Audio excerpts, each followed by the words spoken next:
Hello people, welcome back to my channel. I hope आप लोग सब मस्त से होंगे एंड आपकी पढ़ाई भी अच्छी चल रही होगी। ऑलरेडी नॉन एनआर टैक्सेशन में मैंने ऑलरेडी आपको बताया कि 3 पार्ट्स ऑफ वीडियो होगा। First will be the residential status of a company, जो ऑलरेडी आई गेस अपलोड हो गया होगा। Next is this section number 9, that is deemed to और accrue to be India, arise in India, वो वाला concept. And then that will be next will be exemption and NR taxation, जो section 115 का series होता है। ठीक है, अब यहाँ पे हम ये यहाँ पे जो हम पढ़ने वाले हैं, income deemed to accrue or arise in India, section number 9 पढ़ने वाले हैं। और उसके साथ सेक्शन नंबर 9A भी है, दैट इज़ फंड मैनेजर के ऊपर है। ठीक है, और ये जो सेक्शन नंबर 9 है वो थोड़ी काफ़ी बड़ा है। ओके, इसमें बहुत सारे क्लॉजेस हैं। ठीक है, तो फर्स्ट जैसे बिजनेस कनेक्शन है, सेकेंड हमारा सैलरी फॉर द सर्विसेज है, थर्ड हमारा salary payable by government, then हमारा dividend paid by Indian company है, देन इंटरेस्ट है, रॉयल्टी है, फीस फॉर टेक्निकल सर्विसेज है, जो कि ये 3 मोस्ट इंपॉर्टेंट है। एंड बिजनेस कनेक्शन भी बहुत इंपॉर्टेंट है। एंड देन एक अमेंडमेंट आया है, दैट इज़ जो कि लिंक्ड होगा अगेन कैपिटल गेन से या income of other sources, that is gift of any money. ठीक है, made by resident to non resident, वो भी एक आएगा। और 9A जो एलिजिबल फंड मैनेजर है, वो is not that very important. Okay, हाँ, तो अभी हम स्टार्ट करते हैं फर्स्ट क्लॉज से, दैट इज़ बिजनेस कनेक्शन से, जो कि वेरी इंपॉर्टेंट है। ओके, तो एक बार वो देख लेते हैं एंड लास्ट में रिवाइज करने के लिए हम ये टेबल एक बार फ्लो चार्ट एक बार देख लेंगे। ठीक है, ओके, तो 9(1) का 1 हमको बता रहा है बिजनेस कनेक्शन में the categories of income which are deemed to और accrue arise in India are any income accruing or arising to an SSC in any place outside India, whether directly indirectly, through or from any business connection in India, to or from any property in India, from any asset or from transfer of capital situated. तो 9(1) में हम ये 4 चीज़ पढ़ने वाले हैं। अगर हमको कोई भी इनकम अराइज हो रही है फ्रॉम एनी बिजनेस कनेक्शन, ये पढ़ने वाले हैं, जो कि सबसे इंपॉर्टेंट है। फिर from any property in India, अगर हमको कोई प्रॉपर्टी से हमको कोई भी इनकम अराइज हो रहा है। फ्रॉम एनी एसेट से हमको कुछ इनकम अराइज हो रहा है, या फिर हम जब ट्रांसफर कर रहे हैं कैपिटल एसेट, उसमें से अगर हमको कोई इनकम अराइज हो रहा है, तो वो हम पढ़ने वाले हैं। फर्स्ट आते हैं बिजनेस कनेक्शन में। तो फर्स्ट मैं आपको बता दूँ कि इस बिजनेस कनेक्शन में हम पढ़ने क्या वाले हैं। सबसे पहले कि व्हाट इज़ बिजनेस कनेक्शन, वो हम पढ़ने वाले हैं, किसको हम बोलेंगे कि बिजनेस कनेक्शन है। सेकेंड है हमारा what is deemed to be business connection. तो अपने को ऐसा सेकेंड में अपने को व्हाट इज़ बिजनेस कनेक्शन का यहाँ पे जो मतलब बताया है, उसमें इंक्लूड नहीं किया, इस एक्सप्लेनेशन में इंक्लूड नहीं किया है, बट बाद में बताया कि कुछ स्पेसिफाइड चीज़ें हैं जो कि deemed to be business connection है, वो होएगा। एंड थर्ड है कि what is not business connection, वो बताएगा। तो बिजनेस कनेक्शन में हम 3 चीज़ पढ़ने वाले हैं। First, what is business connection, what is deemed to be business connection, and what is not a business connection. And then इसको हम एकदम ऊपर ऊपर से पढ़ेंगे, क्योंकि अगेन नॉट वेरी इंपॉर्टेंट है। ठीक है, तो फर्स्ट आते हैं व्हाट इज बिजनेस कनेक्शन। तो business connection shall include any business activities that is carried out through a person acting on behalf of non resident. तो बिजनेस कनेक्शन में तो बेसिकली क्या होता है, वो बिजनेस एक्टिविटीज़ होती हैं जो कि कैरी आउट होता है, कोई एक पर्सन कैरी आउट करता है on behalf of non resident. तो वो कौन सी एक्टिविटीज़ जो वो कैरी ऑन करता है through on behalf of non resident, जिसको हम बिजनेस कनेक्शन बोलेंगे। तो फर्स्ट है he must have an authority which is habitual exercise in India to conclude contract on behalf of non resident. तो फर्स्ट इसमें जो कीवर्ड आपको याद रखना है वो हैबिचुअल है, क्या चीज़ करने के लिए, to conclude contracts on behalf of non resident, वो कॉन्ट्रैक्ट को कंक्लूड करते हैं on behalf of non resident.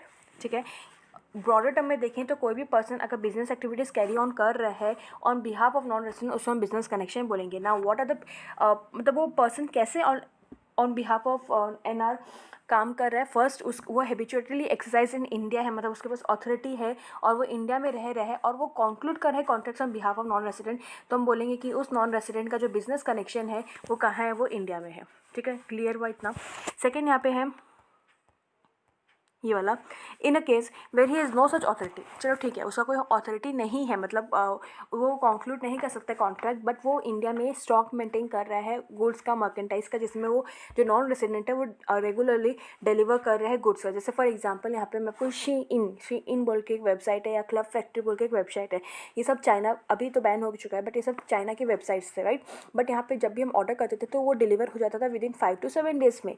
क्यों डिलीवर होता था, क्योंकि ऑब्वियसली चाइना से तो इतनी जल्दी आएगा नहीं। हमारे इंडिया में बहुत सारे बड़े बड़े जगह पे बहुत सारे ऐसे पर्सन थे जो कि उसके स्टॉक्स मेंटेन करते थे, एंड जैसे हम ऑर्डर प्लेस करते थे वो वहाँ से फिर हमको डिलीवर करते थे। तो वो जो एरियाज है जहाँ पे स्टॉक मेंटेन होता था, उसको हम ऐसा मानेंगे कि वो सी इन का या वो क्लब फैक्ट्री का वहाँ पे क्या हो रहा है, बिजनेस कनेक्शन है, ठीक है। In case where he has no such authority, मतलब वो कंक्लूड तो नहीं कर पा रहे कॉन्ट्रैक्ट, बट उसके वो हैबिचुअली मेंटेन कर रहे हैं इंडिया में, मतलब रेगुलरली मेंटेन कर रहे हैं इंडिया में स्टॉक ऑफ द गुड्स और मर्केंडाइज, जो कि रेगुलरली डील कर रहे हैं नॉन रेसिडेंट। एंड थर्ड है कि वो हैबिचुअली सिक्योर कर रहे हैं orders in India mainly and होनली for the non resident. तो बेसिकली वो ऑर्डर सिक्योर कर रहे हैं, जो भी ऑर्डर अपने को देना रहता है वो इंडिया के पर्सन को अपन दे रहे हैं, देन वो पर्सन जाके, मतलब बेसिकली एडवर्टीजमेंट वाला काम हो रहा है, वो सिक्योर कर रहे हैं ऑर्डर एंड देन वो फर्दर नॉन रेसिडेंट को बता रहे हैं, देन नॉन रेसिडेंट उसमें पेमेंट वगैरह ले रहा है। बट जो ऑर्डर सिक्योर कर रहे हैं वो हमारा इंडियन वाला कर रहे हैं, स्टॉक्स जो मेंटेन कर रहे हैं इंडिया में स्टॉक मेंटेन हो रहा है,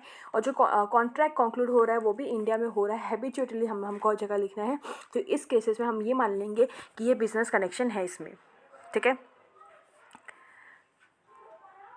उसके बाद बोला कि further there may be situation when the person acting on behalf of non resident secure order for other non resident.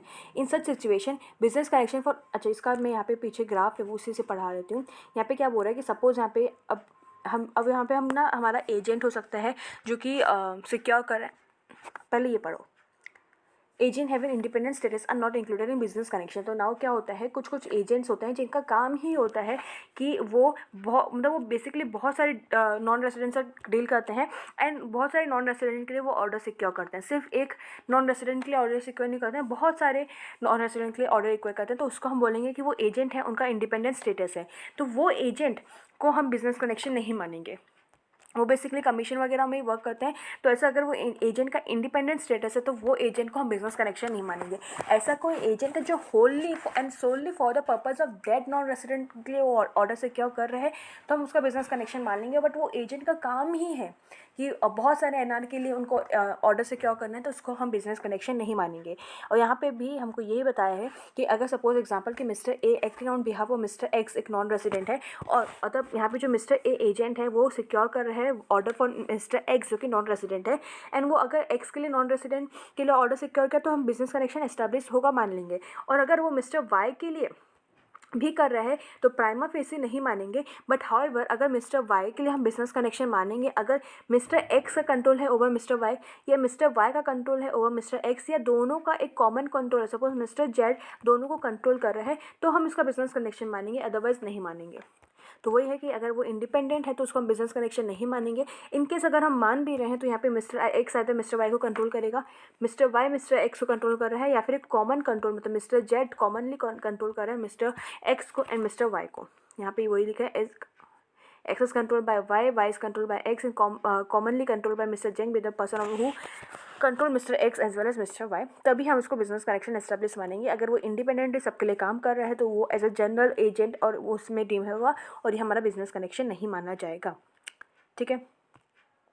तो यही इतना तक हमने पढ़ लिया कि व्हाट इज़ बिजनेस कनेक्शन क्या था। अगेन यहाँ पे अगर वो कंक्लूड कर रहे हैं कॉन्ट्रैक्ट्स को, स्टॉक मेंटेन कर रहा है या फिर ऑर्डर कर रहा है, सिक्योर कर रहा है ऑर्डर को, तो हम बिजनेस कनेक्शन मान लेंगे। हाउएवर वो इंडिपेंडेंट नहीं होना चाहिए, और अगर हम तब भी मान रहे हैं तो ये कॉमन कंट्रोल वाला एक पॉइंट आपको लिख के आना है।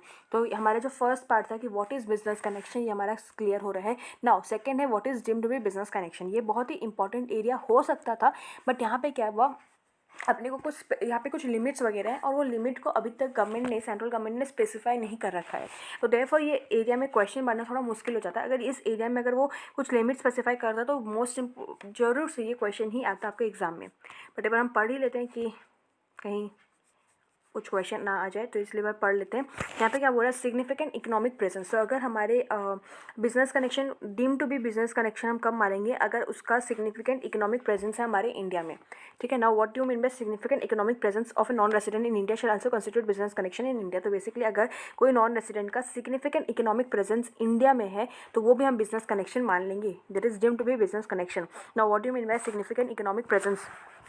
तो सिग्निफिकेंस इकोनॉमिक प्रेजेंस मतलब ट्रांजेक्शन इन फर्स्ट है, नेचर ऑफ ट्रांजेक्शन क्या है, क्या कंडीशंस फुलफिल होना चाहिए, तो हम मान लेंगे कि वो सिग्निफिकेंट इकोनॉमिक प्रेजेंस हो रहा है।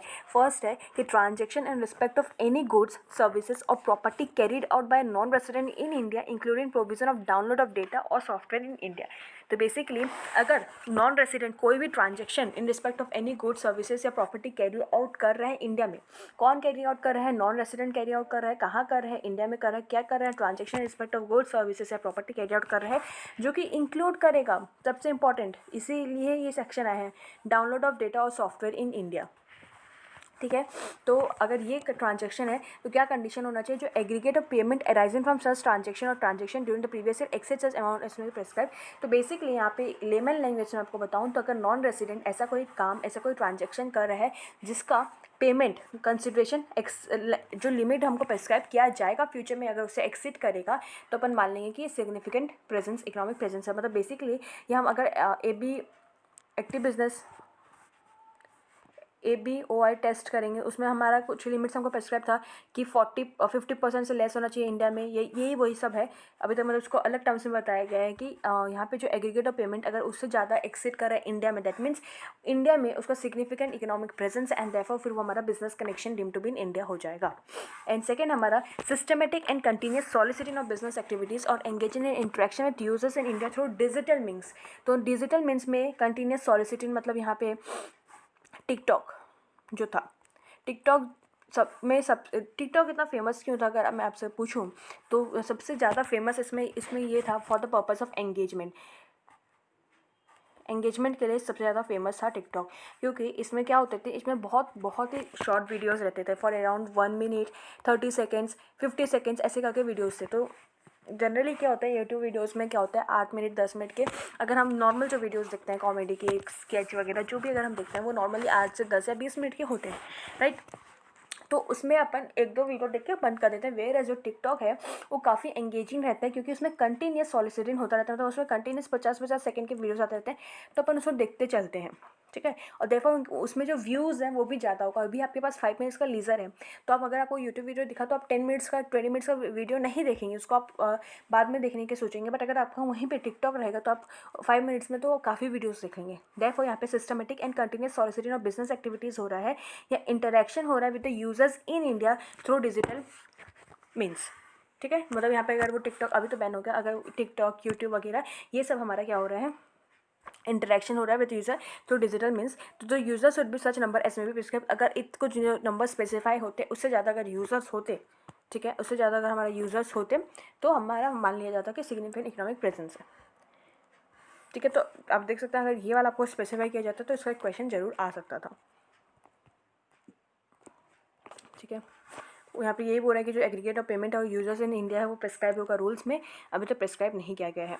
फर्दर यहाँ पे जो अबव ट्रांजेक्शन और activities considered significant economic presence in India whether or not, यहाँ पे बोल रहा है कि ये सब ट्रांजेक्शन हमारा सिग्निफिकेंट इकोनॉमिक प्रेजेंस होगा ही होगा। डजेंट मैटर कि जो एग्रीगेट ऑफ सच ट्रांजेक्शन है वो इंडिया में एंटर हुए हैं, कि जो नॉन रेसिडेंट का प्लेस ऑफ बिजनेस इंडिया में है, कि नॉन रेसिडेंट सर्विस कर रहे हैं इंडिया में, ये सब मैटर नहीं करता। बट ये अगर ये सब नेचर ऑफ ट्रांजेक्शन है और इससे अगर इसके लिमिट्स को स्पेसिफाई कर रहा है तो उसको हम सिग्निफिकेंट इकोनॉमिक प्रेजेंस बोलते ही। एंड अगर हमारा सिग्निफिकेंट इकोनॉमिक प्रेजेंस इंडिया में है तो हमारा जो बिजनेस कनेक्शन है वो deem to be in India मानते। क्लियर है। अब ये सेकंड चीज़ हो गया, फर्स्ट हमारा बिजनेस कनेक्शन क्या था वो हो गया, सेकंड हमारा deem to be business connection in India क्या है वो हो गया। अब थर्ड है कि कब हम इन केस नॉन रेसिडेंट को कब हम ट्रीट नहीं करेंगे कि उसका बिजनेस कनेक्शन है वो इंडिया में है, ठीक है। ओके तो फर्स्ट केस यहाँ पे क्या बोल रहा है कि कोई भी अगर बिजनेस हो रहा है और उसका सारे जो ऑपरेशंस है वो इंडिया में कैरियर आउट नहीं हो रहे हैं, तो सब केसेस के लिए हम इसको ऐसे नहीं बोल सकते कि उसका जो बिज़नेस कनेक्शन है वो इंडिया में है।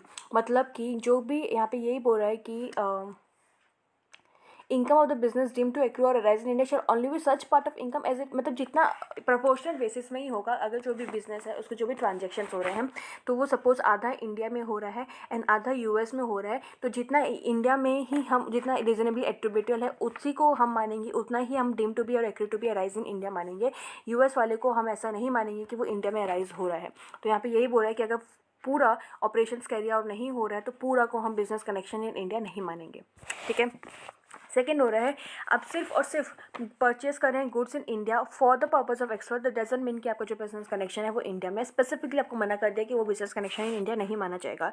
तो अगर in the case of a non resident no income shall be deemed to accrue or arise in India through or from operation which are confined to the purchase of goods in India for the purpose of export। तो सिर्फ आप goods purchase कर रहे हैं India में for the purpose of export, तो वो आपका बिजनेस कनेक्शन नहीं है, ठीक है।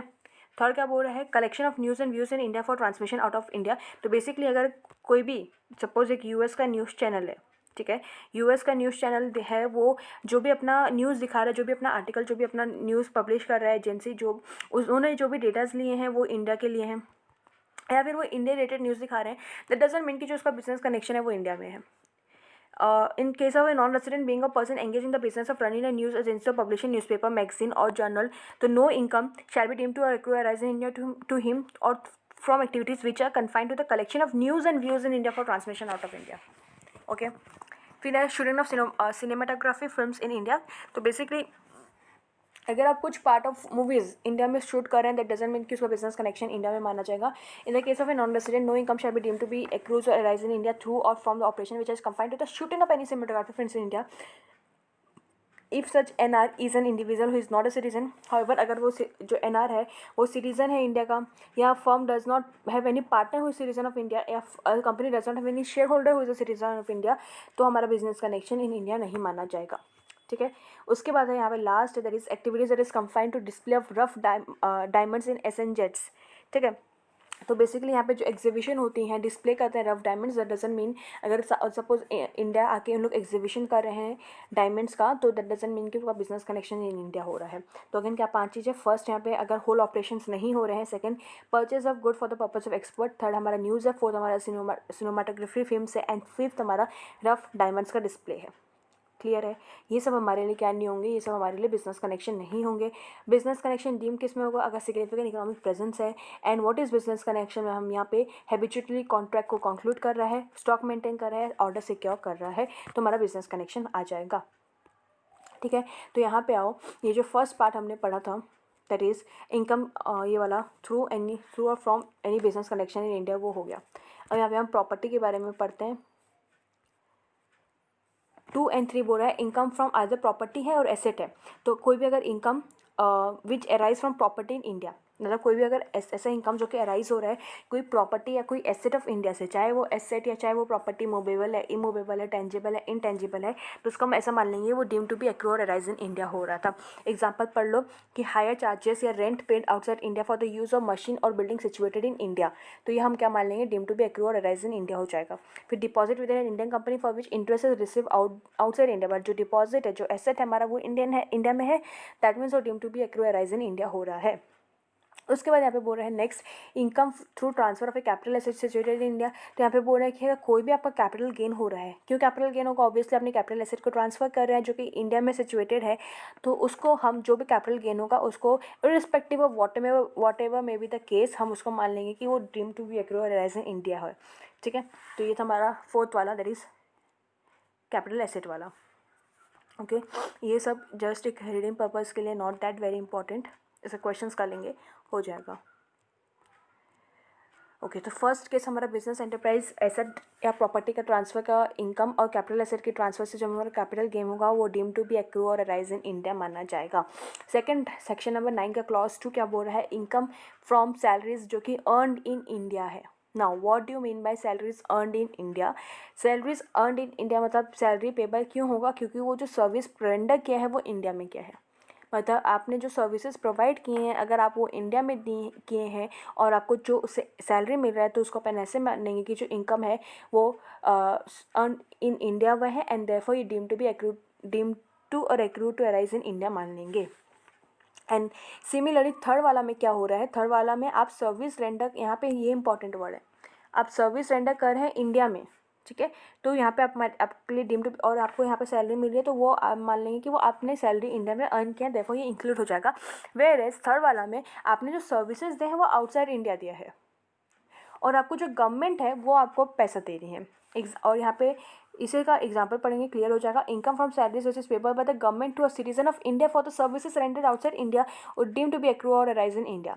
However, allowance और जो perquisites paid और allowed outside India by the government of an Indian citizen है वो exempt होगा. सेम क्वेश्चन यहाँ पे ये है कि मिस्टर जेड एक सिटीजन है इंडिया का, वो एम्प्लॉय हो रहे हैं इंडियन एम्बेसी टोक्यो में, और उनको जो सैलरी मिल रही है गवर्नमेंट से मिल रही है for the year 31 March 2020 for service render by him in Tokyo. तो यहाँ पे आपका deem to be accrue arise in India हो जाएगा. फिर बोर्डर बिसाइड उसने प्रिकोसाइड्स पे अलाउ किए हैं एंड वो नॉन रेसिडेंट है, तो बताना है. तो यहाँ पे हमको ये वाला तो बताना है कि ये deem to be accrue arise in India हो जाएगा, और ऐसा सेक्शन नंबर 10(7) ये हमारा एग्जाम्प्ट हो जाएगा. क्लियर है. ओके. नेक्स्ट है dividend paid by Indian company outside India. तो यहाँ पे जो डिविडेंड होता है वो बेसिकली एग्जाम्प्ट होता है, बट हाउएवर यहाँ पे 10 लाख से ज़्यादा आप डिविडेंड पे करें तो इसमें एग्जाम्प्ट नहीं होता है।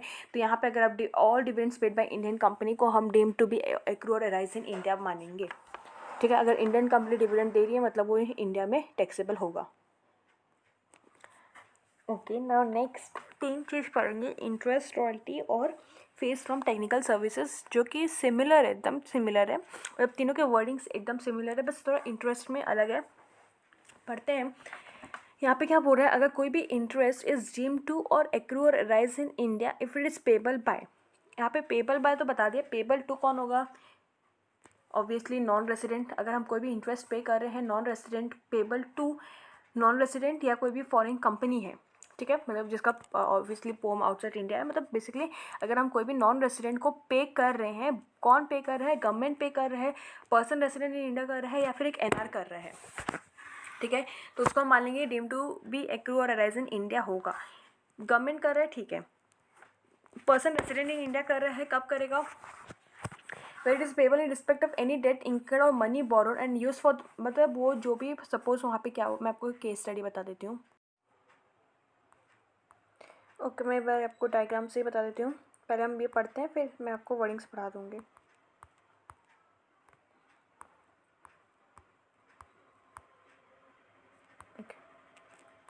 ओके, सपोज 3 केस हर चीज़ में हम पढ़ने वाले हैं। यहाँ पे आपका इंटरेस्ट जो बात कर रहे हैं वो इंटरेस्ट किसके लिए, मतलब बेसिकली हमने मनी बोरो कर रखा है कोई नॉन रेसिडेंट से, ठीक है, कोई भी मनी बोरो कर रखा है नॉन रेसिडेंट को और उसको हम यूज़ कर रहे हैं वेरियस पर्पज़ के लिए, तो कब हम deem to be accrue or arise in India बोलेंगे, ठीक है। फर्स्ट है कि अगर कोई रेसिडेंट है, मतलब रेसिडेंट बोरो फ्रॉम एनआर, कोई रेसिडेंट बोरो कर रहा है money from NR and then वो जो बोरो हो रहा है मनी उसको वो इन्वेस्ट कर रहा है कोई भी बिजनेस या प्रोफेशन इन इंडिया में या कोई भी एनी अदर एरिया पे, मतलब कोई any other source in India में अगर वो इन्वेस्ट कर रहा है तो उससे जो इनकम होगा उसका जो वो इंटरेस्ट पे कर रहा है उसके, मतलब यहाँ पे देखो वो आर बोरो किया है एनआर से, आर बोरो किया है एनआर से एंड देन वो उसको इन्वेस्ट कर रहा है बिजनेस या प्रोफेशन पर्पज़ के लिए या फिर अदर सोर्सेज इन इंडिया में कर रहा है, तो वो deem to be accrue or arise in India होगा, ठीक है। सेकेंड केस में एक एनआर दूसरे एनआर से बोरो कर रहा है और उसको वो जो अमाउंट बोरो कर रहा है उसको वो इन्वेस्ट कर रहा है बिजनेस या प्रोफेशन ऑफ इन इंडिया में। यहाँ पे अदर सोर्सेज नहीं आएगा, सिर्फ और सिर्फ बिजनेस या प्रोफेशन आएगा। उसमें अगर वो ऐसा इन्वेस्ट कर रहा है एंड जो फिर उसमें जो वो इंटरेस्ट पे करेगा उसको हम deem to be accrue or arise in India बोलेंगे। यहाँ पे क्यों बोलेंगे, नॉन रेसिडेंट भी बाहर का है, जो बोरो कर रहा है वो भी बाहर का है, जो पैसा दिया वो भी बाहर का है, बट वो जो इन्वेस्ट कर रहे हैं वो बिजनेस या प्रोफेशन इन इंडिया में इन्वेस्ट कर रहे हैं, देखो वो डीम टू और accrue or arise in India माना जाएगा। एंड थर्ड है कि अगर गवर्नमेंट, इंडिया का गवर्नमेंट अगर पे कर रहा है कोई इंटरेस्ट नॉन रेसिडेंट में तो उसको भी हम income deem to accrue or arise in India मानेंगे, ठीक है। ये फर्स्ट हमारे इंटरेस्ट के लिए, मैं बाकी तीनों भी बता देती हूँ सेम है एंड देन हम वर्डिंग्स पढ़ लेंगे। सेकेंड हमारा रॉयल्टी के लिए है, ठीक है। तो रॉयल्टी क्या होता है, बेसिकली रॉयल्टी में हम क्या करते हैं, रॉयल्टी पे कब करते हैं, मतलब कोई भी कंपनी का अगर हम कोई इन्फॉर्मेशन, कोई उनका प्रॉपर्टी, कुछ राइट अगर हम यूज़ करते हैं तो हम उनको रॉयल्टी पे करते हैं। तो अगर रेसिडेंट क्या हो रहा है, अगर गवर्नमेंट, देखो यहाँ हर केस में अगर गवर्नमेंट रॉयल्टी पे कर रहा है नॉन रेसिडेंट को, ठीक है, तो ये deem to be accrue or arise in India होगा, गवर्नमेंट ऑफ इंडिया ऑब्वियसली। अगर रेसिडेंट रॉयल्टी पे कर रहा है नॉन रेसिडेंट को, क्यों कर रहा है, क्योंकि वो जो राइट था, वो जो प्रॉपर्टी था, वो जो इन्फॉर्मेशन वो एक्वायर किया है नॉन रेसिडेंट से उसको यूज़ कर रहा है for the business purpose in India या एनी अदर सोर्सेज में, इंडिया में ही, from any other sources in India. And second में यहाँ पे जो नॉन रेसिडेंट है वो कोई रॉयल्टी पे कर रहा है क्योंकि उसने जो राइट वाइट एक्वायर किया है वो कब यूज़ कर रहा है, वो बिजनेस इन इंडिया के लिए यूज़ कर रहा है, अदर सोर्सेज इन इंडिया के लिए यूज़ कर रहा है। तो डिफरेंस बस इतना यहाँ पे ये ही है कि ये इंटरेस्ट के बारे में बात कर रहा है, ये रॉयल्टी के बारे में बात कर रहा है, और मेन जो डिफरेंस है वो नॉन रेसिडेंट में यहाँ पे सिर्फ और सिर्फ बिजनेस प्रोफेशन आएगा और यहाँ पे अदर सोर्सेज भी आएगा, बाकी तीनों के सेम है। And fees for technical services as पूरा सेम है रॉयल्टी से। यहाँ पे जो फीस फॉर टेक्निकल सर्विसेज अपन देते हैं क्योंकि हमने कोई सर्विस यूटिलाइज़ किया है उनका और उसको हम यूटिलाइज़ किया for the purpose of business या profession and income from other sources, तो डीम टू और accrue to arise in India होगा for resident, for non resident. And अगर गवर्नमेंट भी FTS पे कर रहा है, फीस फॉर टेक्निकल सर्विसेज, तो उसको भी हम deem to be accrue or arise in India मानेंगे, ठीक है। तो यहाँ पे यही सब वर्डिंग्स अभी पढ़ते हैं, पूरा समझ में आ जाएगा। तो इंटरेस्ट इज डीम टू और एक्रू अराइज इन इंडिया फिर is payable by the government, person resident in India and person जो रेसिडेंट इन इंडिया है जो person resident in India for the business या प्रोफेशन हो रहा है या फ्रॉम सोर्सेज आउटसाइड इंडिया हो रहा है। यहाँ पे ये नॉन रेसिडेंट बोल रहा है, एक नॉन रेसिडेंट अगर अपना इंटरेस्ट पे कर रहा है एंड जस्ट बिजनेस और प्रोफेशन जो कि कैरिड आउट इन इंडिया हो रहा है। यहाँ पे आपको यही बताया है कि अगर वो अदर सोर्सेज के लिए है तो वो हम deem to be accurate in India नहीं मानेंगे। यहाँ पे वही एग्जाम्पल क्लियर किया है। एग्जाम्पल में क्या बोला है, if a non resident A, अगर नॉन रेसिडेंट ए बोरो कर रहा है money from a non resident B और उसको इन्वेस्ट कर रहा है in shares of an Indian company, shares of an Indian company में इन्वेस्ट कर रहा है तो ये अपनी बिजनेस या प्रोफेशन के लिए नहीं कर रहा है, देयरफॉर हम इसको deem to be accrue or arise in India नहीं मानेंगे। ठीक है। मीनिंग ऑफ इंटरेस्ट मैंने बताया कि हम मनी बोरो कर रहे हैं, डेट कर रहे हैं, डिपॉजिट, क्लेम या अदर सिमिलर राइट और ऑब्लिगेशन होगा। ठीक है। उसके बाद यहाँ पे एक ये नया चीज़ है, इसको एक बार पढ़ लेते हैं। ये वाला पढ़ने के लिए ये वाला बॉक्स वाला पढ़ते हैं अपन। फर्स्ट ये पढ़ते हैं। ओके तो फर्स्ट पर अपन समझते हैं केस क्या हो रहा है एंड देन उसका ट्रीटमेंट क्या होगा वो समझेंगे। तो यहाँ पे सबसे पहले एक इंडियन ब्रांच है। ओके, इंडियन ब्रांच है। अब इंडियन ब्रांच, अच्छा सॉरी, सबसे पहले यहाँ पे एक सपोज बैंक है, एक बैंक है जो कि यूएस बैंक है। ठीक है, उसका ब्रांच है इंडिया में। ठीक है, एक यूएस बैंक है, उसका इंडियन ब्रांच है। अब इस इंडियन ब्रांच का क्या काम होगा, इस इंडियन ब्रांच का है कि वो लोन देगा इंडिया में। ठीक है, समझ में आया, इतना समझ में आया। इंडियन ब्रांच का काम है कि वो जो इंडिया में जो लोग हैं उनको लोन देगा। तो ऑब्वियसली ओके, लोन देगा ना, क्योंकि वो बैंक यूएस का है तो एक हेडक्वार्टर जो हमारा है यूएस में है, एक उसका इंडियन ब्रांच है और एक सिंगापुर ब्रांच भी है। ठीक है, मतलब बेसिकली यहाँ पे अगर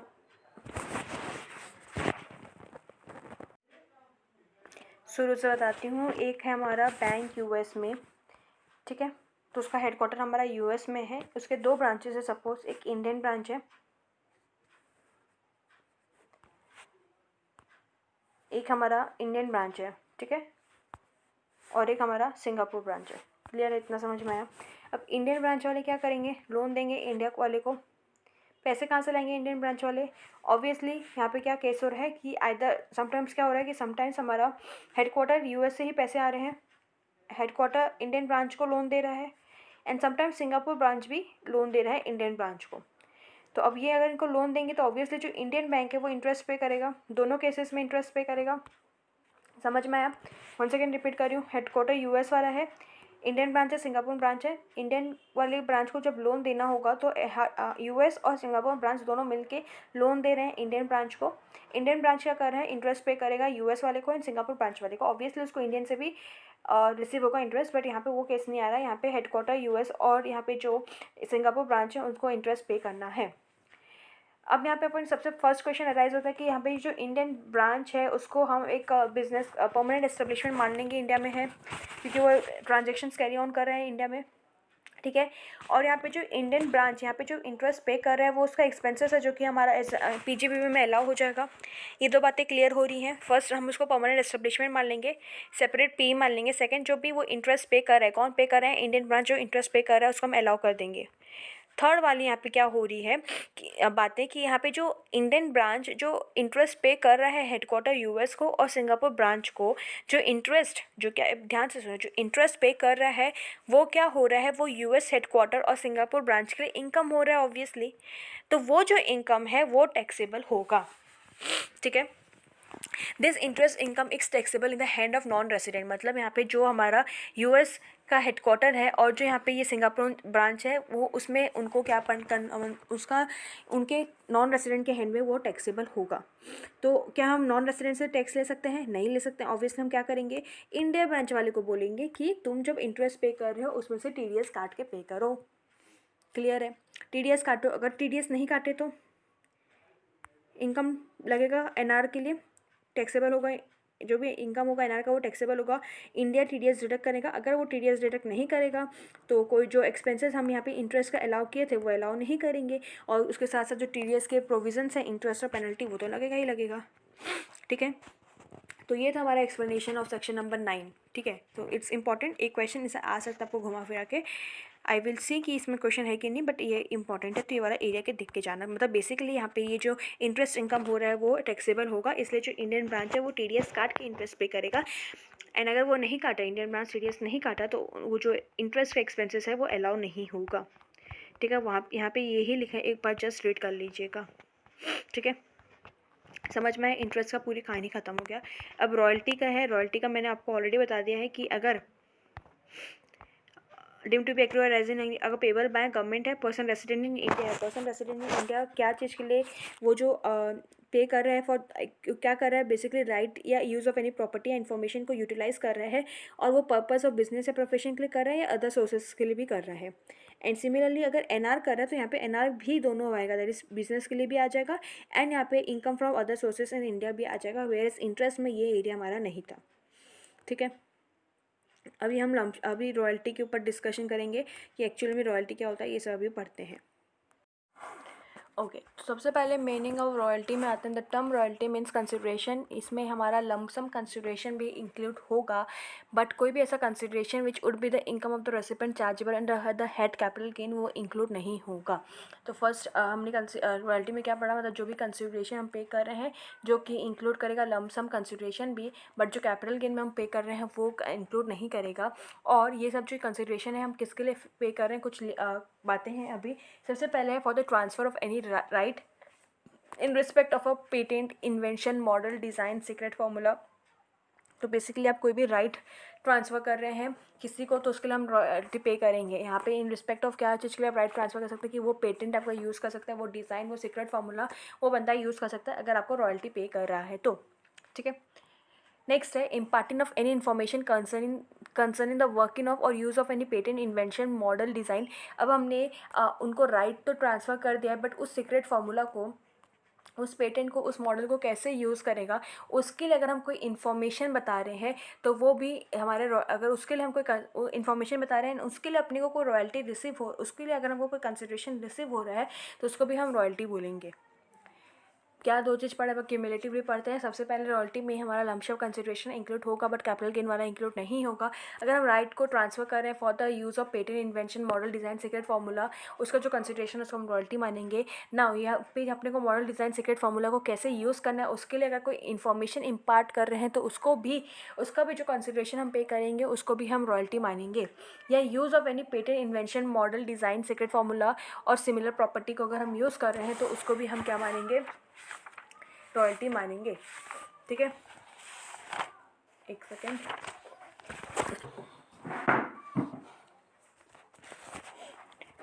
हाँ, यहाँ पे क्या ओके, नेक्स्ट यहाँ पे कहाँ पे थे अपन, थर्ड वाला में कि use of any patent, invention, suppose किसी का लोगो हम यूज़ कर रहे हैं, किसी का फॉर्मूला यूज़ कर रहे हैं, तो उसके लिए अगर जो कंसिडरेशन हम पे कर रहे हैं उसको हम क्या बोलेंगे, उसको हम रॉयल्टी मानेंगे। उसके बाद कोई इम्पार्ट करें कोई इन्फॉर्मेशन कंसर्निंग टेक्निकल, इंडस्ट्रियल या कमर्शियल या साइंटिफिक नॉलेज, मतलब अगर हम उनको मतलब उनको एक्सपर्ट प्रोवाइड कर रहे हैं कि तुम ये सब नॉलेज से, ये सब इन्फॉर्मेशन से, साइंटिफिक नॉलेज, एक्सपीरियंस, स्किल से यूज़ करके तुम वो डिज़ाइन, मॉडल, सीक्रेट फार्मूला को यूज़ कर सकते हो, तो उसको भी हम रॉयल्टी मानेंगे। या use or right to use any industrial, commercial, scientific equipment, मतलब हमको हमारे पास वो इक्विपमेंट नहीं है बट हम उनको मतलब एक बहुत सारे ऐसे मशीन्स आते हैं जो कि सब कोई नहीं रखते हैं, कोई कंट्रीज़ ही रखती हैं, तो कंट्रीज़ बेसिकली क्या करती हैं, वो भेजती रहती हैं इंडिया में या फिर अदर कंट्रीज़ को, एंड उसके लिए वो राइट टू, मतलब वो बेसिकली राइट देती है कि तुम यूज़ कर सकते हो for payment of some countries considerations, and उस कंसिडरेशन को हम रॉयल्टी बोल रहे हैं। मतलब यहाँ पे एक एग्जांपल है आपका माउंटिंग कटिंग इक्विपमेंट्स। ठीक है, तो हम अगर उसको यूज़ कर रहे हैं any industrial, commercial, scientific equipment, but उसमें हमारा 44 BB वाला नहीं आएगा। 44 BB क्या है बाद में पढ़ेंगे। Next step, for transfer or all of the rights in respect of any copyright, artistic, scientific work including films or videotapes for use in connection with television। मतलब बेसिकली बाहर वाले जो भी है उसको हम हमारे चैनल में हमारे वीडियो टेप्स हमारे टेलीविज़न में उसको दिखा रहे हैं, ब्रॉडकास्ट कर रहे हैं, वो उसके लिए भी ये जो कंसिडरेशन पे कर रहे हैं। सपोज़ कोई फॉरेन शो है उसको इंडियन वाले अपने चैनल्स में, अपने टेलीविज़न में ब्रॉडकास्ट कर रहे हैं, तो उसके लिए ऑब्वियसली उनको कोई रॉयल्टी पे करना पड़ेगा, उसको कोई कंसिडरेशन पे करना पड़ेगा, उसको हम रॉयल्टी बोलेंगे। एंड देन लास्ट है rendering of any services in connection with those activities listed above. ठीक है, उसके बाद कुछ बात एक्सप्लेनेशन है वो पढ़ लेते हैं। यहाँ से स्टार्ट करते हैं इंपॉर्टेंट पॉइंट्स से। इंपॉर्टेंट पॉइंट्स में यहाँ पर आपको सबसे पहले बोला कि अगर आपको लमसम रॉयल्टी मिल रहा है, क्यों मिल रहा है, मतलब कोई रेसिडेंट एक नॉन रेसिडेंट को लमसम रॉयल्टी दे रहा है, क्यों दे रहा है, क्योंकि वो उसको computer software along with computer hardware क्या क्या था, ट्रांसफ़र किया था, सप्लाई किया था। तो उसको हम ऐसा नहीं ट्रीट करेंगे कि वो deemed to accrue to arise in India होगा, ठीक है। Lump sum royalty payment made by a resident for the transfer of all or any right including license in respect of computer software supplied by non-resident, ठीक है, along with computer hardware under any scheme approved by government। अगर government का approve scheme होगा तो उस case में हम उसको royalty deem to accrue to arise in India नहीं मानेंगे। कंप्यूटर सॉफ्टवेयर का मतलब क्या है, कंप्यूटर प्रोग्राम जो कि रिकॉर्डेड होते हैं किसी भी फॉर्म में, डिस्क में, टेप में या कोई भी मीडिया में, ठीक है। और मीनिंग ऑफ रॉयल्टी बोलिए transfer all of any right, imparting of information, use कैसे करना है, इम्पार्टिंग ऑफ इन्फॉर्मेशन कंसर्निंग, यहाँ पे हम इस ये डिज़ाइन, ये मॉडल, ये सीक्रेट फॉर्मूला को कैसे यूज़ करें उसका इन्फॉर्मेशन। एंड यहाँ पे इन्फॉर्मेशन इम्पार्ट करने एक्सपर्ट वाले, जैसे कि साइंटिफिक नॉलेज हुआ, एक्सपीरियंस हुआ, वो सब, ठीक है। उसके बाद कोई इक्विपमेंट देना, जो मैंने आपको बताया माउंटेन कटिंग वाला वो है, और यहाँ पे वो ब्रॉडकास्ट करना कोई भी फॉरेन का सीरीज़ वगैरह कुछ भी है, उसको इंडियन चैनल्स में ब्रॉडकास्ट करने के लिए भी जो रॉयल्टी पे करना पड़ता है वो भी हम उसमें उसको जो भी कंसिडरेशन पे करना पड़ता है उसको भी हम रॉयल्टी मानेंगे। एंड एनी अदर सर्विसेज, ठीक है। उसके बाद यहाँ पे नेक्स्ट क्या बोल रहे हैं, consideration for use or right to use computer software is royalty within the meaning of section number 916। इसके रिलेटेड एक केस स्टडी भी था। उस केस स्टडी में क्या हो रहा था कि मतलब क्या हो रहा था कि सॉफ्टवेयर हार्डवेयर में एम्बेडेड था सॉफ्टवेयर, ठीक है, हम हार्डवेयर सप्लाई कर रहे थे बस, बट उस हार्डवेयर में हमारा सॉफ्टवेयर के साथ आ रहा था, और वो जो सॉफ्टवेयर जो लोडेड था हार्डवेयर में उसका कोई भी इंडिपेंडेंट एग्जिस्टेंस नहीं था, ठीक है, उसको हम अलग से नहीं सप्लाई कर सकते थे, उसको हमको हार्डवेयर के साथ ही सप्लाई करना है। तो उस केस में अपने को ये माना गया था कि जो भी हम कंसिडरेशन कर रहे हैं उसको हम रॉयल्टी नहीं मानेंगे फॉर सॉफ्टवेयर, ठीक है, उसको हम रॉयल्टी नहीं मानेंगे, ठीक है। तो बेसिकली उसका केस CIT वर्सेस एल्केटल ल्यूकेंट कनाडा बोल के केस स्टडी है, वो इंपॉर्टेंट है, ध्यान देना है। एंड नेक्स्ट टाइप अपने को ये वाला बोल रहा है, बाकी अगर हम खाली सॉफ्टवेयर यूज़ कर रहे हैं या उसका राइट को यूज़ कर रहे हैं तो वो हमारे रॉयल्टी माना जाएगा, ठीक है। अगर हम उसको right to use computer software कर रहे हैं, जैसे कि सपोज इंटरनेट से कोई सॉफ्टवेयर खरीद लिए, तो उसमें हम जो पेमेंट करते हैं वो रॉयल्टी पेमेंट करते हैं। क्लियर है? ओके। फिर है consideration is respect of any right property or information is it royalty. तो एक्सप्लेनेशन 5 प्रोवाइड कर रहा है कि the royalty includes and has always included consideration in respect of any right property information whether or not the position or control of such right is with payer, such right property of information is use directly by the payer and the location. तो यहाँ पे ये क्या बोल रहा है explanation number 5, अगर हमको कोई भी राइट मिल रहा है, कोई भी प्रॉपर्टी या कोई भी इन्फॉर्मेशन का यूज़ करने का राइट मिल रहा है, तो उसका हम जो भी पेमेंट करेंगे ना उसको हम रॉयल्टी ही बोलेंगे, वेदर और नॉट उसका जो पोजीशन है, उस राइट का कंट्रोल है वो हमारे पास है कि नहीं, मतलब जो कंसिडरेशन पे कर रहा है उसके पास है कि नहीं, ठीक है, वो डायरेक्टली वो यूज़ कर रहे हैं कि नहीं, लोकेशन उनके पास है कि नहीं। इसका एक एग्जांपल था हमारा क्रेडिट कार्ड वाला। तो यहाँ पे क्या होता था कि जो इंडियन के बैंक थे, ये जो क्रेडिट कार्ड के पेमेंट होते हैं, इंडियन बैंक वाले जो सर्वर यूज़ करते थे वो फॉरेन कंपनी का सर्वर यूज़ करते थे, ठीक है। तो मतलब जब भी क्रेडिट कार्ड ट्रांजेक्शन स्वाइप होता है तो वो जो स्वाइप को ना स्वाइप होके 1 मिनट लगता है, राइट, तो वो 1 मिनट क्या होता है, वो वेरीफाई होता है in the server of the foreign country, ठीक है। अब वो जो सर्वर है ना वो आउटसाइड इंडिया लोकेटेड है, तो यहाँ पे जो फॉरेनर्स थे उन लोग क्या बोले कि इसका ये जो भी रॉयल्टी उन लोग पे कर रहे हैं, जो ऑब्वियसली इंडियन बैंक अगर सर्वर यूज़ कर रहा है फॉरेन कंपनी का तो वो रॉयल्टी पे करेगा। नाउ फॉरेन वाले बोले कि ये जो रॉयल्टी पे कर रहा है वो हमारा deem to accrue or arise in India नहीं माना जाएगा, ठीक है। तो वो टैक्सेबल इन इंडिया नहीं होगा। क्यों नहीं होगा? क्योंकि जो पोजीशन ऑफ सर्वर था, यहाँ पे फर्स्ट क्या बोला, position of control of such right property or information is with the payer. तो यहाँ पे ये क्या बोल रहा है कि जो पोजीशन है सर्वर था वो इंडियन बैंक के साथ नहीं है, ठीक है, मतलब इंडियन बैंक पेयर है उसके पास नहीं है पोजीशन, तो हम यहाँ पे टैक्स चार्ज नहीं करेंगे। तो यहाँ पे आपको पहले ही बता दिया कि अगर पोजीशन कंट्रोल किसी अगर पेयर के पास हो ना हो डजेंट मैटर, अगर रॉयल्टी पे कर रहे हैं तो वो deem to accrue or arise in India होगा। सेकंड वो क्या बोले कि यहाँ पे जो सर्वर है वो इंडियन बैंक वाले यूज़ नहीं कर रहे हैं, वो हमारे पास सर्वर है, हमारे पास ट्रांजेक्शन्स आते हैं, हम उसको यूज़ करते हैं and then we verify that. तो यहाँ पे भी उनको बोले कि वो डायरेक्टली यूज़ करें इनडायरेक्टली यूज़ करें डजेंट मैटर, रॉयल्टी को हम टैक्स करेंगे। एंड थर्ड है कि जो लोकेशन कहाँ है, तो यहाँ पे उन लोग अगेन बोले कि जो लोकेशन है वो फॉरेन में है तो देयरफॉर हमारा टैक्स चार्ज नहीं होगा। बट देन अगेन आपको यहाँ पे बता दिया कि लोकेशन भी डजेंट मैटर। तो यहाँ पे क्या क्या मैटर नहीं करता, जो पोजीशन है, जो कंट्रोल है, डायरेक्टली उन लोग यूज़ कर रहे हैं कि नहीं, लोकेशन का है, ये सब मैटर नहीं करता है। अगर कोई भी रेसिडेंट नॉन रेसिडेंट को पेमेंट कर रहा है for the use of any right property or information तो उसको हम रॉयल्टी मानेंगे, ठीक है। ये क्वेश्चन बहुत ही एक अच्छा क्वेश्चन है, मार्क कर लो, आपके ऑलमोस्ट सारे कंसेप्ट क्लियर हो जाएंगे अगर आप पढ़े हो, कुछ थोड़ा बहुत डाउट हो तो। ठीक है, यहाँ पे क्या बोल रहे, चलो क्वेश्चन पढ़ते हैं। मिस्टर सोहम एक इंडियन सिटीजन है जो कि इंडिया लेफ्ट कर दिया था 20 अप्रैल 2017 में for the first time to set up a software firm in Singapore. ठीक है, वो पहले रेसिडेंट ऑफ इंडिया था और 20 अप्रैल 2017 में इंडिया लीव कर दिया। ठीक है, तो उस प्रीवियस ईयर के लिए वो नॉन रेसिडेंट हो जाएगा, या फिर मतलब बेसिकली उसमें अपन वो सारे कंडीशंस रेसिडेंशियल स्टेटस के कंडीशंस अपन डालेंगे। ठीक है, फिर यहाँ पे बोल रहे हैं ऑन 10th of April 2019 ही entered into an agreement with LK limited an Indian company for the transfer of technical documents and design to set up an automobile factory in Faridabad. Okay. He reached India along with his team to render the requisite services on 15th May 2019 and was able to complete his assignment on 28/8/2019। इतना details अपने को क्यों दिया, इतना details obviously अपने को सबसे पहले आपको अगर मतलब आपको इतना स्ट्राइक भी नहीं किया होगा तो आपको डेट से देख के पता चल जाएगा अपने को उसमें रेसिडेंशियल स्टेटस निकालना ही है। जब वो इंडिया में आया तो वो क्या 180 डेज से ज़्यादा रहा कि नहीं, वो अपने को देखना है। Any if is a non resident तो यहाँ पे अपना deem to accrual section number 9 लगेगा। ठीक है, he left for Singapore on 21. Once again, he reached India along with his team to render the requisite service on 15th May 2019 and was able to complete his assignment on 28th August 2019. He left for Singapore on 21 August. Next day, he charged rupees 50 lakh for his services from LK Limited. Determine residential status। अच्छा, question में आपको बताया गया कि आपको residential status और mister सोहम निकालना है। एंड एग्जामिन कि जो फीस चार्ज है उसको हम इंडिया में टैक्स करेंगे, चार्ज करेंगे कि नहीं। तो सबसे पहले रेसिडेंशियल स्टेटस के लिए इंडिविजुअल है यहाँ पे, तो अपन 6(1) ले लेंगे। 6(1) का इंडिविजुअल में हमको क्या बोल रहा है कि अगर कोई भी रेसिडेंट है तो उसका ये इसमें से कंडीशंस फुलफिल होना चाहिए कि वो during the previous year 182 days से ज़्यादा रहा है, या फिर वो इंडिया में इस साल 60 डेज रहा है और पिछले 4 साल में मिला के वो 365 डेज से ज़्यादा रहा है। बट यहाँ पे अगर अपन पढ़े थे कि अगर कोई भी इंडियन सिटीजन इंडिया लीव कर रहा है for the purpose of employment जो कि आउटसाइड इंडिया है, तो उसमें सिर्फ एक ही बेसिक कंडीशन होता है, 182 डेज देखते हैं, 60 डेज नहीं देखते हैं। ठीक है, ये अपन पढ़े थे। तो इस केस में mister Soham is an Indian citizen. वो इंडियन सिटीजन था, नो डाउट, रेसिडेंट नहीं था, सिटीजन था, मतलब पहले रेसिडेंट भी था, बट वो सॉफ्टवेयर फॉर्म को सेटअप करने के लिए लीव कर दिया 20 अप्रैल 2017 में ही।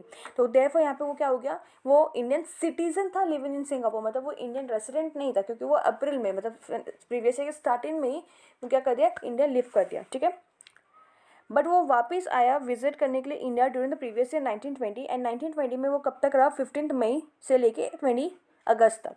तो यहाँ पे 15 मई से लेके 20 अगस्त इतना डेज 99 डेज के लिए वो रहा। ठीक है, 99 डेज के लिए रहा इंडिया में, एंड जो कि लेस देन 182 डेज है। अपने यहाँ पे 60 डेज नहीं देखेंगे क्योंकि ये एम्प्लॉयमेंट पर्पज के लिए था, 182 डेज देखेंगे। एंड नाउ बिकॉज वो 62 डेज 99 डेज ही रह रहे थे, देयरफॉर इसका जो रेसिडेंशियल स्टेटस है वो नॉन रेसिडेंट है। समझ में आया इतना? बेसिकली आपको यहाँ पे ये देखना है कि देखो 2017 में तो वो इंडिया छोड़ दिया, तो उसमें तो अपन बात नहीं करेंगे कि वो रेसिडेंट था, क्योंकि वो स्टार्टिंग में छोड़ दिया। ठीक है, वो ऑब्वियसली रेसिडेंट नहीं था। उसके बाद तो जब इंडिया आया तब अपने को उसका रेसिडेंशियल स्टेटस चेक करना है। वो 15 मई को आया एंड 20 अगस्त को चलते बना, तो सिर्फ 99 डेज के लिए रहा वो, देयरफॉर वहाँ पे ये नॉन रेसिडेंट है, क्योंकि इसमें पर 182 डेज का अपना लिमिट है। तो एंड अब नाउ यहाँ पे सेक्शन नंबर 6 सबसेक्शन 1 के हिसाब से वो नॉन रेसिडेंट। ठीक है, अब अपन आते हैं यहाँ पे reference next section, section number 5 subsection 2 में। यहाँ पे बोल रहे हैं कि अगर कोई भी नॉन रेसिडेंट है, तो उसका इनकम जो एक्रू और अराइज हो रहा है, या जो deem to accrue or arise हो रहा है, या फिर जो रिसीव या डीम टू पर रिसीव्ड हो रहा है, एक्रू, अरे बहुत साउंड है, accrue or arise, deem to accrue or arise, या receive or deem to be received in India है रेलिवेंट प्रीवियस ईयर में, तो वो इंडिया में टैक्सेबल होगा। इस केस में मिस्टर सोहम एक नॉन रेसिडेंट है जो कि चार्जेस पे कर जो चार्जेस ले रहे हैं 50 लाख का फ्रॉम द, क्योंकि वो क्या दिया है, वो टेक्निकल सर्विसेज दिया है for transfer of technical documents and design. ठीक है, तो यहाँ पे सबसे नंबर देखो, सबसे पहले सेक्शन नंबर 6 सबसेक्शन 1 का रेफरेंस आया, उसका सेक्शन नंबर 5 का रेफरेंस आया। उसके बाद हम सेक्शन नंबर 9 सबसेक्शन 1 क्लॉज 6 में रॉयल्टी का मतलब बता सकते हैं। पूरा लिखने की ज़रूरत नहीं है, बस ये बता दो कि यहाँ पे वो क्या कर रहे हैं, बेसिकली टेक्निकल डॉक्यूमेंट्स वगैरह सबमिट कर रहे हैं, डिज़ाइन सबमिट कर रहे हैं, तो ये हमारे रॉयल्टी में इंक्लूड होगा, तो ये इसको हम यहाँ पे रॉयल्टी मानेंगे। एंड यहाँ पे ये जो बिजनेस कर रहा है वो इंडिया में कर रहा है, ठीक है। तो यहाँ पे अपना ये सेक्शन नंबर 916 एक्सट्रैक्ट हो रहा है, तो इस केस में और ये नॉन रेसिडेंट है, कंपनी रेसिडेंट है। नाउ यहाँ पे क्या हो रहा है, in this case since the royalty is payable by LK limited, एक इंडियन कंपनी है, ठीक है। तो मिस्टर सोहम जो कि एक नॉन रेसिडेंट है, इन रिस्पेक्ट ऑफ सर्विस जो कि यूटिलाइज हो रहा है for a business in India, ठीक है। ये इंपॉर्टेंट है, ये वाला लोग ध्यान देना भूल जाते हैं। बिजनेस कहाँ हो रहा है, इंडिया में हो रहा है, ठीक है। बिजनेस कहाँ हो रहा है, इंडिया में हो रहा है, क्योंकि वो फरीदाबाद में सेटअप हो रहा है ऑटोमोबाइल फैक्ट्री। तो इस केस में ये हम deem to accrue or arise in India हो जाएगा। एंड हेंस मिस्टर सोहम जो 50 लाख चार्ज कर रहा है उसमें उसको इंडिया में भी टैक्स पे करना पड़ेगा। समझ में आया। सबसे पहले residential settle section number 6 sub section 1। Second taxability में सेक्शन नंबर 5 में आपको बताना है कि यहाँ पे ये नॉन रेसिडेंट है तो उसको में ये इनकम चार्जेबल होंगे। देन आपको रॉयल्टी का मतलब बताना है, एंड देन आपको फैक्ट्स बताना है, एंड देन आपको बताना है क्योंकि ये जो इसने जो कंसिडरेशन इसको मिला है वो रॉयल्टी पर्पज़ के लिए मिला है, and he is a non resident और उसको एक इंडियन कंपनी से मिल रहा है। और क्यों मिल रहा है, क्योंकि वो जो कंपनी ने जो बिजनेस सेटअप किया है वो इंडिया में सेटअप हुआ है, देयरफॉर यहाँ पे उसको जो टैक्स पे करना पड़ेगा वो इंडिया में पे करना पड़ेगा। क्लियर।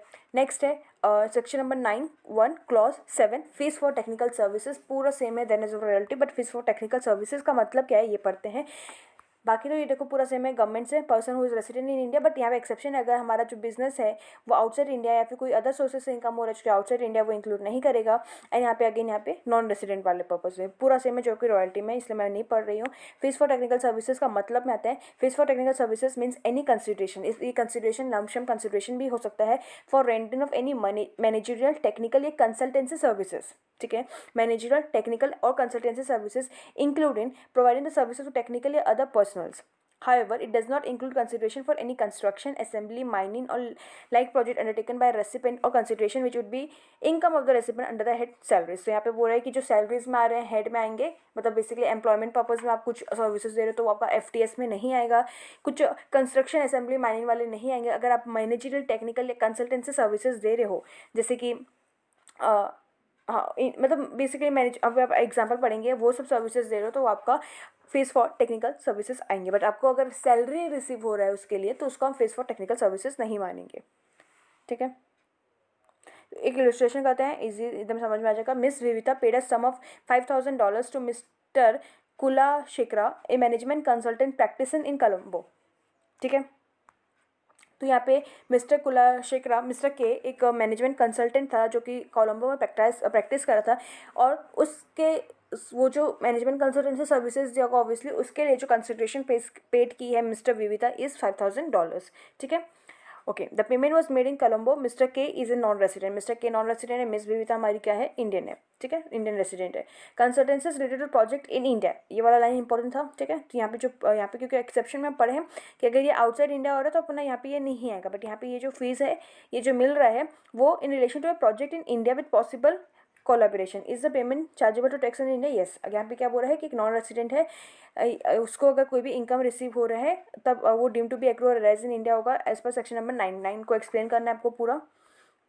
तो in the instant case since the services were utilized in India, the payment received by Mr. K, a non-resident in Colombo, is chargeable to tax in the hands in India as it is deemed to accrue or arise in India, ठीक है। समझ में आया पूरा, एकदम easy है। जो interest में बस थोड़ा सा अलग था, बाकी रॉयल्टी और FTS पूरा सेम है, बस आपको रॉयल्टी क्या होता है और FTS क्या होता है वो आपको समझना है। ओके, एंड नाउ लास्ट वाला यहाँ पे सेक्शन नंबर 9 का क्लॉज 8 है, वो पढ़ लेते हैं, फिर अपना सेक्शन नंबर 9 खत्म हो जाएगा। कोई भी इनकम जो कि आउटसाइड इंडिया अराइज हो रहा है, एंड यहाँ पे इंडियन रेसिडेंट कोई भी नॉन कॉर्पोरेट नॉन रेसिडेंट को या फिर फॉरेन कंपनी को आफ्टर 5/7/2019 कोई भी मनी पे कर रहा है विदाउट कंसिडरेशन, तो उसको हम deem to accrue or arise in India बोलेंगे, अगर वो टैक्सेबल होगा अंडर सेक्शन नंबर 56(2)(10), मतलब अगर वो 50,000 से ज़्यादा होगा तो यहाँ पे अपना वो डीम टू और accrue or arise in India माना जाएगा, ठीक है। एक प्लेन रेट का लेना है। ओके, अब बताएं ये इलस्ट्रेशन नंबर 5 में, बड़ा इलस्ट्रेशन है बट इजी होगा आई गेस। चलो पढ़ते हैं। Compute the total income in the hands of an individual as 55 years being a resident and ordinary resident. Okay, तीनों दे दिया है, मतलब मिस्टर एक इंडिविजुअल है 55 ईयर का है, रेसिडेंट का भी बताओ, RNOR का भी बताओ, नॉन रेसिडेंट का भी बताओ, मतलब बेसिकली फुल कवरेज क्वेश्चन होगा ये। चलो पढ़ते हैं।